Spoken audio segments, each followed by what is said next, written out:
Let's make the smooth segue to Ian Eagle, or Ian Eagle, NFL, NBA, college basketball broadcaster. He does it all. Are you sure you want to dive into this there, Ian? Perfect timing. Completely perfect timing for me. Annette had a very comprehensive breakdown, except when it came to Paulie. How can Paulie work on himself? How can he improve? Annette gave no reasons for her dislike.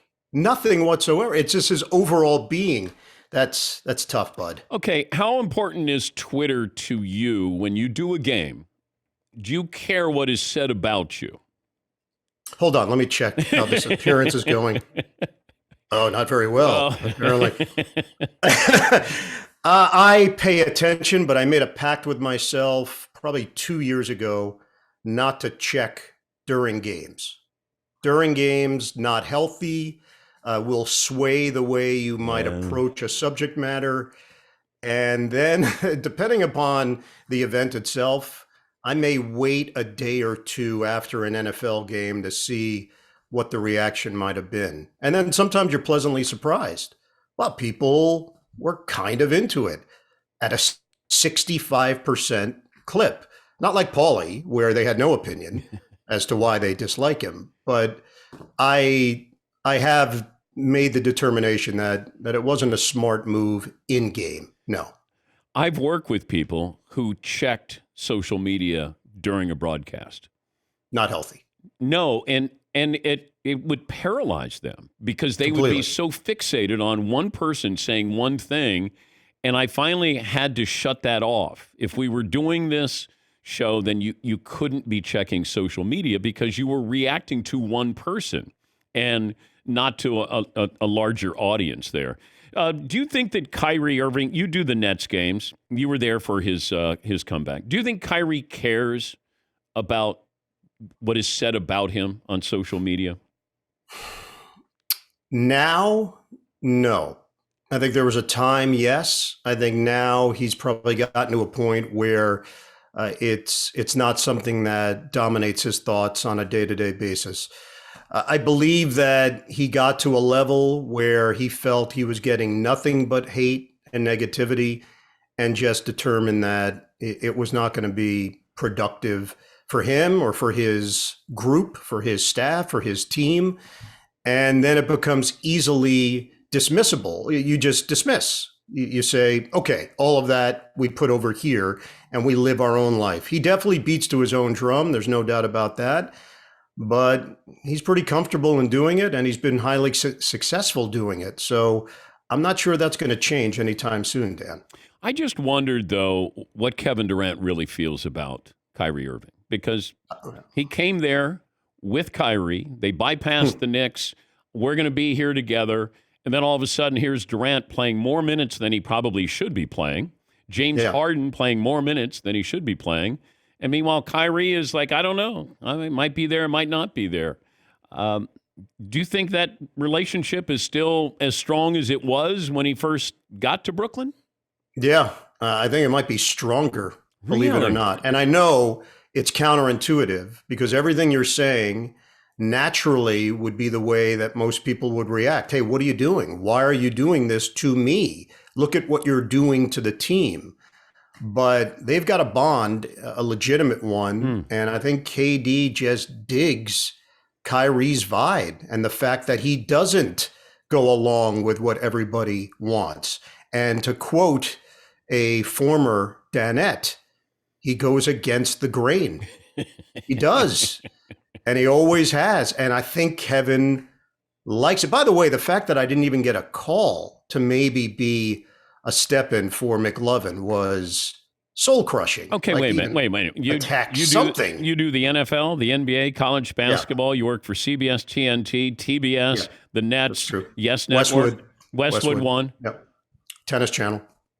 Why don't you leave some? You're selfish. You are selfish, Ian Eagle. Why don't you let somebody else do some? You're right. I left SportsCenter so others could do it. You're right. You put the I in Ian. It all comes out. Let me lie down because this feels more like a therapy session. I'll help you. At this point. There's some deep stuff I need to get to. I'm glomming. I need to stop the glom. How about It'll some happen. downtime? Maybe spend some time with the wife. I mean, why don't you care about your family a little bit more? Who's this now? Do you think that there's a chance Kyrie gets vaccinated this year? I would say there's a chance. All of his rhetoric has not led us to believe that that's a realistic possibility, but I think there is a general feeling that if you get around your teammates, you win a bunch of games, you get that feeling back like they had in Indiana the other night, that championship feeling, that a part of him is going to say, all right, I'm going to do it on my terms, and I'm comfortable doing it now because I'm doing it for the greater good of my brothers. And I do think the Nets deep down feel like that's still out there, but it's all on Kyrie. There's still machinations behind the scenes, I'm sure, between the Nets and the city and trying to figure out moving forward if there will be an adjustment. The fact that unvaccinated players can play at Barclays Center, at Madison Square Garden, road players, visiting players, and the home players cannot still is a little bit odd. There seems to be a bit of a strange loophole in that. And look, the obvious thing is you put an end to all of this drama and conversation if you get the shot. But Kyrie can play in against the Knicks in the Garden, right? He cannot. No, he cannot. Well, wait, he's a visiting player who's not vaccinated. Right, but he lives in the tri-state area. They did put an addendum on it because initially, Dan, I believe there was a feeling in August when the word came out, or at least started to filter out, that this was going to happen, that the Nets thought that Kyrie was going to be okay because his residence is New Jersey, and initially it was New York City residence, and then Bill de Blasio, the former mayor, a change was made to make sure it included tri-state area. He is the peripatetic Iron Eagle. He's got the Steelers and the Ravens coming up this weekend. Are you all set for the send-off for Ben Roethlisberger? I mean, is it a send-off? We have to consider the possibility that some wacky things happen in Week 18 and the Steelers make the playoffs. Yes. We recognize it could be the swan song, but you also have to at least keep your mind open that Indianapolis could blow it against Jacksonville. The way this season has gone, I take nothing for granted. Yeah. Expect the unexpected, Dan. Best team you've seen so far this year is who?